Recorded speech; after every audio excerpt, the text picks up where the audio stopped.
Siamo qui con Esposito e Coppola, i due ragazzi del gol. Hanno fatto una doppietta entrambi, stanno vincendo 6-1 il Birra Moretti. Esposito ha fatto una bella partita, hai giocato in difesa, però questo non ti ha, diciamo, ti ha fatto anche fare 2 gol, anche 2 bei gol. Che pensi della tua prestazione? La partita è ancora finita, cerchiamo di vincere. Diciamo birra per tutti, 6-1. State giocando veramente molto bene, anche Coppola ha fatto 2 bei gol, insieme anche a Mammano, altri 2 gol. Che pensi della tua prestazione? Possiamo fare meglio. Potete fare meglio? Hanno detto che a 10 gol scatta il pass. È vero? È vero? Coppola hai detto che non è niente questo. A tutti e due. Sì.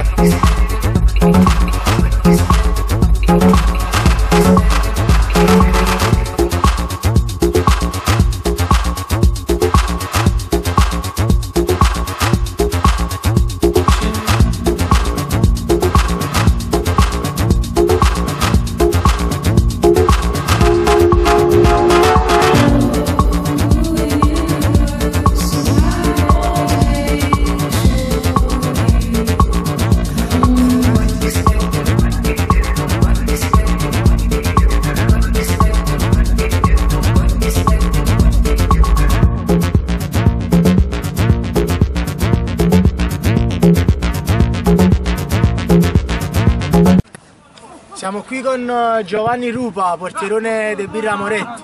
I primi 3 punti in casa Birra Moretti, una bellissima partita. Avete dominato il primo tempo e il secondo tempo. Tu sei stato impegnato poche volte, ma tutte le volte che sei chiamato in causa rispondi sempre presente. Che pensi della tua prestazione?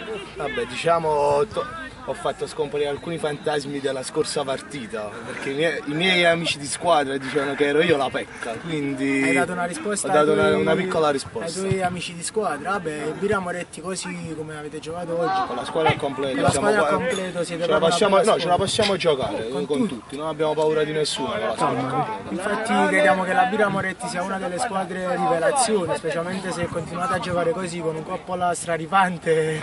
Non esageriamo, diciamo un Mammano e un Esposito molto in palla. Invece Coppola?